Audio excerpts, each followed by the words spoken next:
Hey everyone, thanks for joining me. Just want to talk to some of you guys about the college recruiting process for those of our players who are interested in going on to the next level. So here, let's get moving. I can't overemphasize enough about the importance of grades. Grades are going to get you into the school. Grades are going to keep you there, and grades are going to be a huge indicator to the coach whether or not you are ready um, to go to college and whether they want to put that time in recruiting you. Um, Obviously, behavior, how you're behaving in class, how you're behaving with your coaches, all of that stuff, um, your record at school as far as tardies and attendance and all of that stuff, all can play a difference. All right. Um, and then again, grades again. Now, how to find that perfect fit. So we have to approach this as we would looking for a job. No job is going to come find you sitting on the couch and ask you to come work for them. Same thing here. They are, when college coaches go to tournaments, they have specific players in mind that they are going to watch. They don't just show up and say, I'm going to watch one of these 400 games that are going on this weekend, and hopefully I'll find somebody that fits into my program. All right. You are really taking a risk if you are thinking that way. So take it on, email, write letters, any type of, fill out the player questionnaire forms that are on their websites. Go and actively pursue coaches. Get into contact with them. All right. And again, just like in a job, expect to be disappointed. There are going to be times that coaches may not be interested, and a lot of it may be to the idea that they may not be looking at if you're a forward. They may have their forwards for their recruiting class taken care of. They may have young forwards on the team, and that's not where they're looking to recruit, for your year. So understand that it may not be you. It just may be the situations for certain schools. All right. Um, some of the things you need to know about the Division One, Two, Three programs and NAI and junior colleges. Division One, there are a ton of D1 schools out there. There's more than you think. There's just not a lot in Michigan. Michigan's not a good state for soccer in that regards. Um, Smaller schools for D2, they may have a bit of a different feel. There may not be the large campus and the housing off campus and all that, but they have uh, some varying levels of competitiveness. Some are very, very good. So just because they're D2, there are D2 schools that will beat D1 schools. All right. Um, but there is obviously a possibility for more money there. Division three, there are no athletic scholarships, but are very good education institutions, and they do have academic money. So again, grades are so important.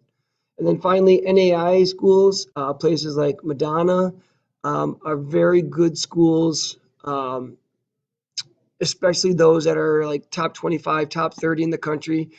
They can compete with just about anybody, and they have a good amount of money and less restrictions too as far as recruiting. So I would always keep those possibilities open. And then finally, a junior college. We are fortunate to have Schoolcraft in our backyard, which is normally a very good place to start. But there are colleges, junior colleges across the state and in Ohio that definitely can play, and you go there for 2 years.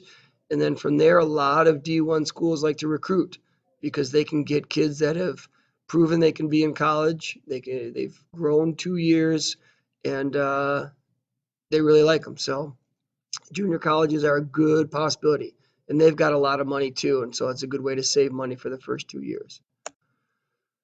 Finding a program. All right. Again, you have to go through and ask yourself some questions, but there are a lot of ways to kind of investigate programs and see whether or not that they fit for what you're looking for. All right. Uh, Now, there are online college recruiting sites that you have to pay for. That's up to you as a family. Um, I think you can do as good of a job as they can. Um, but again, it's kind of putting, they will handle some of the work, but to me, you can do it, but I wouldn't fully trust it. So, I guess that's where I stand on that. Um, Wikipedia conference search. I would, if you go onto Wikipedia and you search for college soccer programs or college soccer conferences, you can go through and you can see that there are so many conferences out there. Now, obviously, it's not the SEC, the Big Ten, the Big East, but there are like Sun Belt conferences and the American Conference, and like there are some smaller conferences that are D1, that are D2, that are great places. And so go on and do some research. All right. And then finally, ID camps. I hesitate to say that every time a college coach calls you or emails you to go to their ID camp to do it, because that is a way for them to make money. However, it is also a good place. Those are good places to go see, have yourself seen by multiple college coaches, because when you go to ID camps, you will have, 20, 30 other colleges that are there also looking at the players. So there are good and bad. They just can get expensive. If you start going to 5, 6 of these things, next thing you know, you're spending $1,000 on ID camps. So make sure you check to see what colleges are going to be there and communicate with those colleges that you're interested in before you get to that ID camp so they know to be looking for you. Choices, finding a school. You have to go there for academics. There is no going there for soccer and hoping you find a degree that fits. You have to go to a place that is offering what you have. All right. How difficult is it? Are you academically going to make a good fit there? The cost, to go to a D3 school, you could spend $40,000 a year to go out of state. Is that playing worth it, just to play soccer? Commitment, how much of a commitment you want to make. It's a year-round commitment. These college coaches, this is their job, this is their livelihood, this is how they take care of their families. So they are going to ask for your time in the study rooms, in the weight rooms. I mean, these are not optional. These are mandatory types of things. But I also think that it's a good thing too, because it keeps you on a schedule, keeps you disciplined. So I think there's good and bad things as far as the commitment goes. Location, where do you want to go? Do you want to go out of state? Do you want your family to be able to see every game? All important questions. And then finally, the level. There's a couple of things. One, D1, D2, all those that we talked about. But then also, do you want to go into a program and play right away? Which means that if you're going to play as a freshman, well, that program might not be as strong traditionally. At the same time, if you want to go to a top 25 school and you might have to redshirt your freshman year. You might not play until your sophomore, junior year. Is that okay? Those are questions that you have to answer honestly with yourself. Don't go there thinking that you are the big man on campus and that you will start no matter where you go. That is not how college goes. You are playing against men. You're playing against guys who are all playing competitive soccer for a long, long time and have now also been training for 3 years ahead of you. So keep realistic goals in mind. All right. So there's some of those things. Are you willing to dedicate a good amount of your time? Are you disciplined? The costs of where you go to school. All right. The school itself.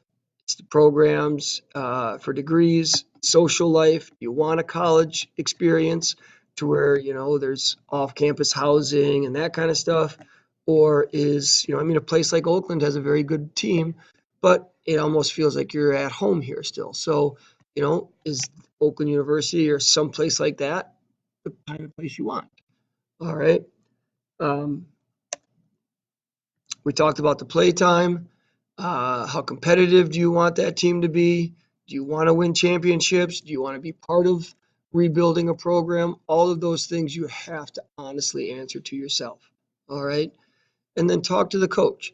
See what kind of style of play. Some coaches are very, like married to their formations. They only run a certain formation and they only recruit a certain type of player for certain positions. And if you get recruited by them, you are going to be slotted into a specific position. You have to make sure that that's what you want to play.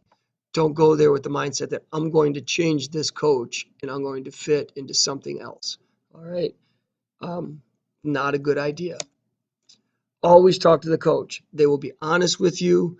They will tell you up front the reality of their interest in you and where you're at in the recruiting process. Ask questions. Don't be shy. Ask questions. All right. Set up visits, informal, formal. Go travel to all these schools. Even if you're not interested in playing soccer, if you go to a school, you get an idea of like, you know what, this is kind of a place that I want to be. So maybe there's a place in Ohio that's a similar school and you've seen a place like it and you're like, you know what, I can see myself in this type of environment. And that gives you an idea. So take the summer, drive around the state, visit schools, and communicate with coaches and in counseling departments. Like I said, coaches will be honest with you, ask anything that comes to mind, and they'd love to see you play in person. Obviously, with Huddle, we can send them highlight tapes, we can send them full games. All right, just ask them what they want, and you'll be good.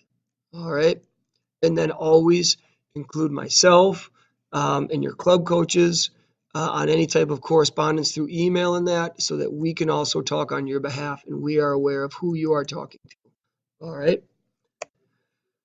So real quick to finish up, money. Don't expect a lot. D1 programs only have 8 scholarships that they divide out between the entire team. To get a full ride is very, very rare. All right. The longer you're in the program, each year the money usually increases. But to get 25% as a freshman is a great, great thing. All right. So prepare yourself that when they offer you a scholarship, it could be 10, 15% first year. And then as the years go on and you show that you are committed to the program and you are what the coach has been looking for, that amount of money continues to grow. All right.